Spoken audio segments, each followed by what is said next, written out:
please take your seat. Now, when the Prime Minister is on his legs, please take your seat. आदरणीय सभापति जी,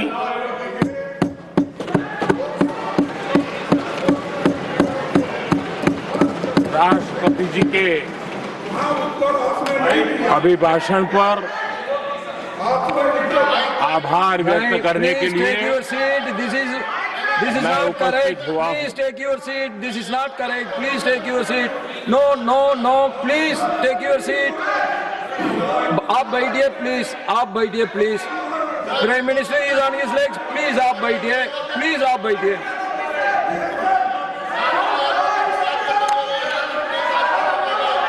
आदरणीय सभापति जी, इस धन्यवाद प्रस्ताव पर समर्थन के लिए इस सदन में अपनी भावनाओं को व्यक्त करना मैं अपना सौभाग्य मानता हूं। आदरणीय सभापति जी, विकसित भारत की यात्रा में बीते वर्ष देश के तेज प्रगति से विकास के वर्ष रहे हैं। Nothing will go on record except Prime Minister's जीवन के speech. हर क्षेत्र में, समाज के हर वर्ग को उनके जीवन में परिवर्तन का एक कालखंड रहा है। एक सही दिशा में तेज गति से देश आगे बढ़ रहा है। आदरणीय राष्ट्रपति जी ने बहुत ही बढ़िया तरीके से पूरी संवेदनशीलता के साथ उन्होंने This is not correct. इस विषय को Sit to your seat. हम please. सबके सामने प्रस्तुत किया है। आदरणीय सभापति जी, मेरी एक प्रार्थना है, आदरणीय खड़गे जी की उम्र देखते हुए वो बैठ करके भी नारे बोल सकते हैं तो अच्छा होगा, ताकि उनको कष्ट न हो। पीछे नौजवान बहुत लोग हैं, तो खड़गे जी को No. आप बैठते बैठते भी When you are speaking, they are listening. You are नारे listening. बोलने की अनुमति दे दीजिए।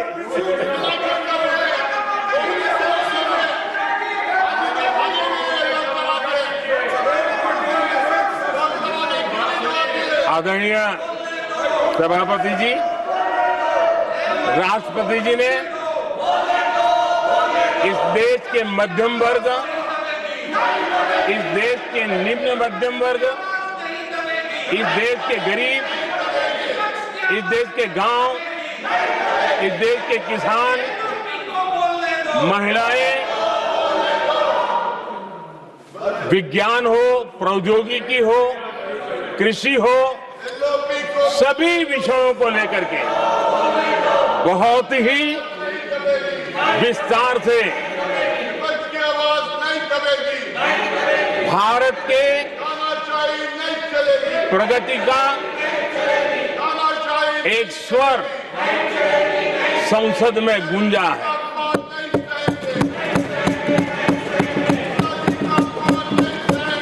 देश के नौजवान भारत के सामर्थ्य को कैसे आगे बढ़ा रहे हैं, इसकी भी विस्तार से चर्चा की है। हर वर्ग के सामर्थ्य को उन्होंने शब्दांकित किया है, और इतना ही नहीं, आदरणीय राष्ट्रपति जी ने भारत के उज्जवल भविष्य के प्रति एक विश्वास व्यक्त किया है। ये अपने आप में हम सबके लिए प्रेरक है। आदरणीय सभापति जी, 21वीं सदी का प्रथम क्वार्टर पूरा हो चुका है, लेकिन ये दूसरा क्वार्टर जैसे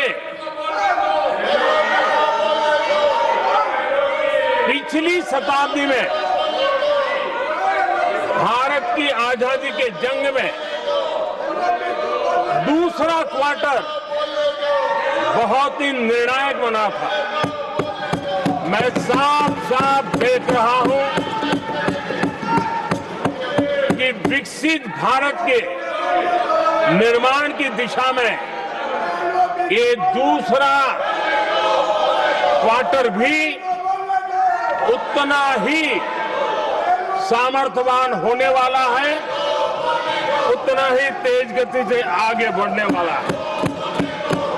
और इसलिए आदरणीय सभापति जी, राष्ट्र का हर व्यक्ति ये महसूस कर रहा है कि एक अहम पड़ाव पर हम पहुंच चुके हैं। अब न हमें रुकना है, न हमें पीछे मुड़ करके देखना है। I will not go ahead to do what you are doing. आगे ही आगे देखना Please है, बैठिए. I am not going to let गति you से चलना now. है। You please बैठिए. और लक्ष्य को प्राप्त करके ही हमें सांस लेनी है, उस दिशा में हम आगे बढ़ रहे हैं। Nothing should go on record except the Prime Minister's speech.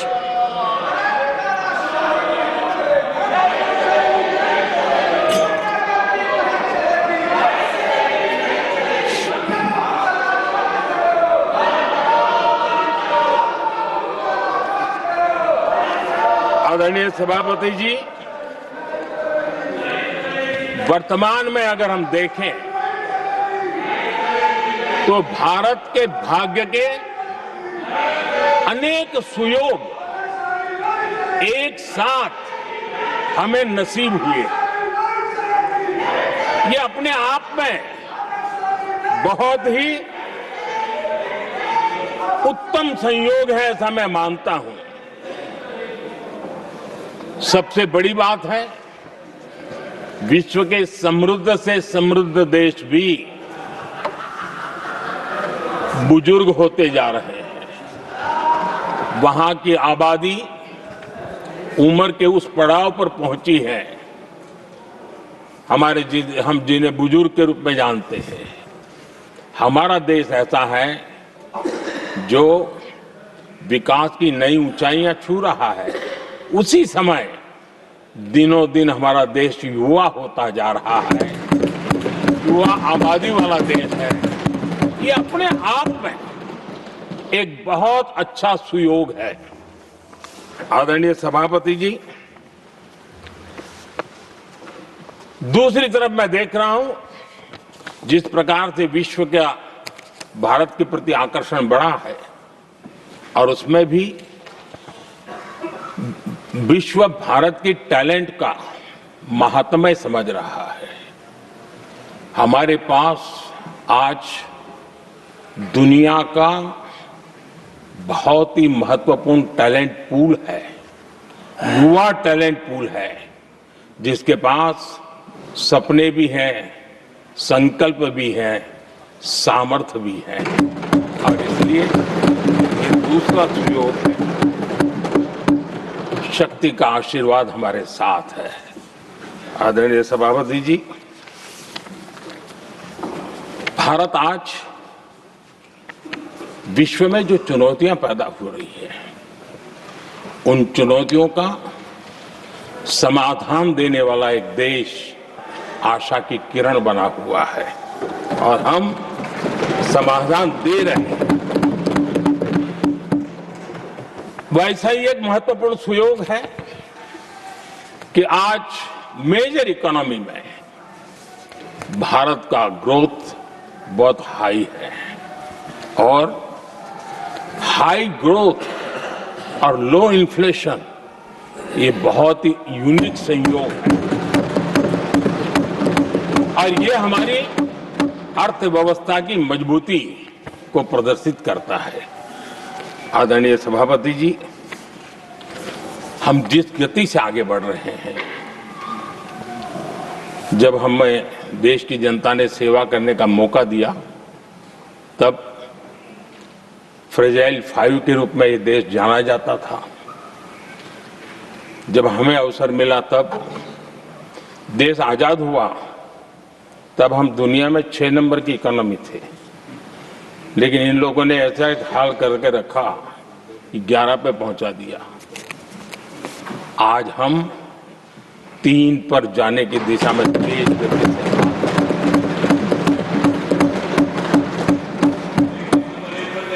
आदरणीय सभापति जी, आज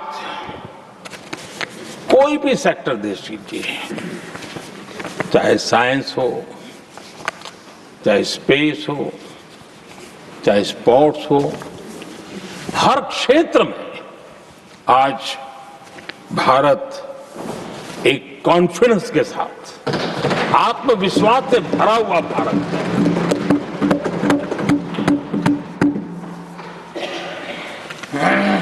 कोविड के बाद विश्व में जो स्थितियां पैदा हुई और ऐसी नई नई चीजें जुड़ती गई, आज दुनिया संभल नहीं पा रही है। ऐसे में साफ साफ नजर आ रहा है कि दुनिया एक नए ग्लोबल ऑर्डर की तरफ, नए वर्ल्ड ऑर्डर की तरफ आगे बढ़ रहा है। सेकेंड वर्ल्ड वॉर के बाद एक वर्ल्ड ऑर्डर बना था, अब एक नए वर्ल्ड ऑर्डर की तरफ विश्व बहुत तेजी से आगे बढ़ रहा है। और सबसे बड़ी खुशी की बात है, सारी घटनाओं का और राजनीतिक तरीके से निष्पक्ष भाव से विश्लेषण करेंगे तो झुकाव भारत की तरफ है।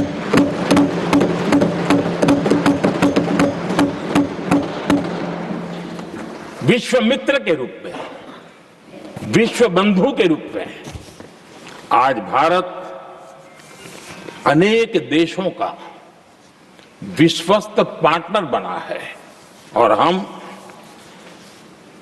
कंधे से कंधा मिला करके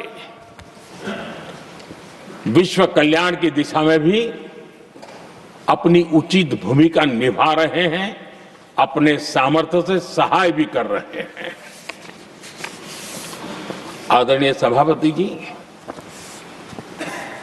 आज पूरा विश्व ग्लोबल साउथ की चर्चा करता है, लेकिन उस चर्चा के सूत्रधार के रूप में आज भारत वैश्विक मंचों पर ग्लोबल साउथ की बुलंद आवाज बन गया है।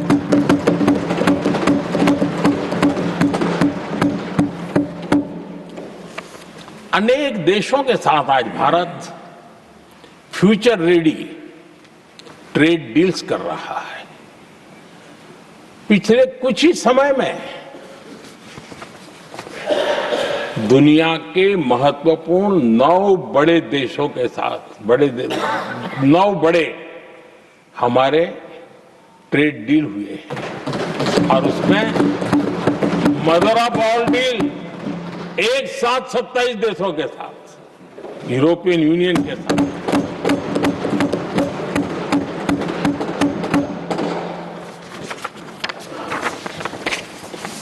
जो लोग थक गए,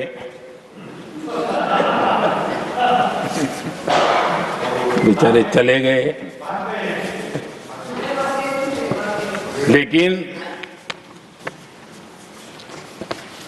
कभी न कभी उनको जवाब देना पड़ेगा कि देश की ऐसी हालत कैसे बना के रखी थी कि दुनिया का कोई देश हमसे डील करने के लिए आगे नहीं आता था। आपने कोशिश की होगी, पीछे पीछे पीछे बहुत चक्कर लगाए होंगे, लेकिन किसी ने आपकी तरफ देखा भी नहीं होगा।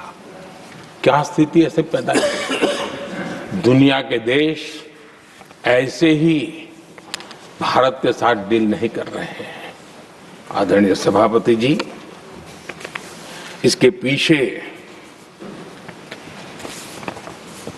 सबसे बड़ी बात, डेवलप कंट्रीज एक डेवलपिंग कंट्री के साथ डील करता है ना, वो अपने आप में भी अर्थ जगत के लिए बहुत बड़ा डील है। और मेरे लिए नई बात नहीं है। जब मुझे गुजरात में सेवा करने का अवसर मिला था तो मैं एक वाइब्रेंट गुजरात समिट करता था और मेरे लिए गर्व की बात थी कि एक स्टेट, हिंदुस्तान का एक स्टेट, मेरी इस वाइब्रेंट समिट के partner country, develop country Japan हुआ करता था। एक राज्य ने सामर्थ्य दिखाया था, आज मेरा देश है सामर्थ्य दिखा रहा है। ये तब होता है जब आपके पास आर्थिक सामर्थ्य हो, आपके पास आपके नागरिकों के अंदर, देशवासियों में एक ऊर्जा हो और खास करके मैन्युफैक्चरिंग के लिए एक मजबूत इकोसिस्टम हो, तब जाकर के विश्व आपके साथ डील करने के लिए आगे आता है। वोट बैंक की राजनीति में डूबे हुए लोगों ने कभी भी देश के ऐसे अनेक पहलुओं पर मजबूती देनी चाहिए, ये कभी उनकी प्राथमिकता नहीं रही और उसी का परिणाम है। और जहां तक कांग्रेस पार्टी का सवाल है, मैं साफ साफ कहना चाहता हूं और मेरे शब्दों पे भरोसा नहीं तो मैं देश को, लोगों को कहूं कुछ मत करो, सिर्फ लाल किले से कांग्रेस के प्रधानमंत्रियों के जो भाषण है, सिर्फ उन भाषणों का एनालिसिस कर लो, आपको साफ साफ लगेगा कि न उनके पास कोई सोच थी, न उनके पास कोई विजन था और न ही कोई इच्छा शक्ति थी। और इसका परिणाम है कि देश को इतना भुगतना पड़ा। आदरणीय सभापति जी, मैं कोटि कोटि देशवासियों का आभारी हूं, उन्होंने सेवा करने का अवसर दिया। हमारी काफी शक्ति उनकी गलतियों को ठीक करने में जा रही है। दुनिया के मन में जो उनके समय की छवि है, उस छवि को धोने में मेरी ताकत लगती है। ऐसा बर्बाद करके रखा हुआ था और इस काम के लिए हमने फ्यूचर रेडी पॉलिसीज पर बल दिया है। और आज आपने देखा होगा, देश नीति के आधार पर चल रहा है, पॉलिसीज के आधार पर चल रहा है। एडोकिज्म को हमने त्याग कर दिया है और उसके कारण विश्व का विश्वास बनता है। हमने रिफॉर्म, परफॉर्म, ट्रांसफॉर्म के मंत्र को लेकर के आगे बढ़े और आज स्थिति ऐसी है कि देश रिफॉर्म एक्सप्रेस पर सवार हो चुका है।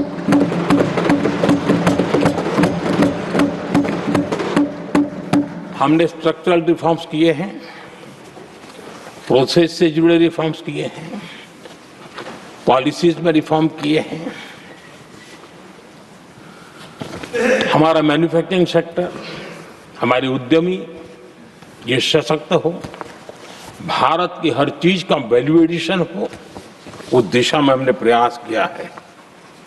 और मैं आज विश्वास के साथ कह सकता हूं, आज भारत विश्व के साथ स्पर्धा करने के लिए पूरी तरह तैयार है।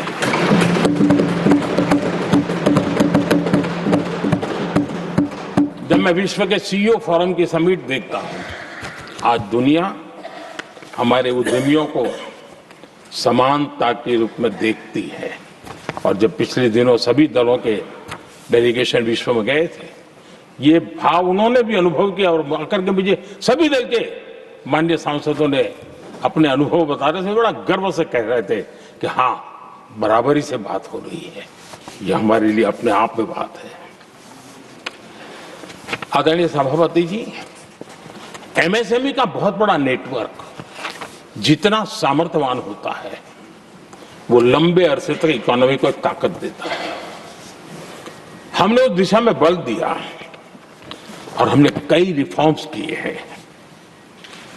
आज हमारे एमएसएमई नेटवर्क पर दुनिया का भरोसा बढ़ रहा है। बड़े बड़े हो सकता है हम हवाई जहाज नहीं बना देंगे, लेकिन कई हवाई जहाज है जिसमें कई पुर्जे मेरे देश के छोटे छोटे एमएसएमई बना रहे हैं।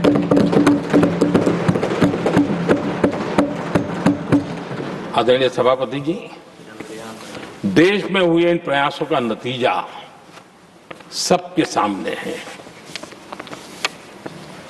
बड़े बड़े देश भारत के साथ व्यापारिक संबंध बनाने के लिए बहुत ही आतुर है। यूरोपीय संघ का ट्रेड डील हो, अमेरिका के साथ अभी अभी हुआ जो ट्रेड डील हो, और कल हमारे पीयूष जी ने सदन में विस्तृत जानकारी भी दी है।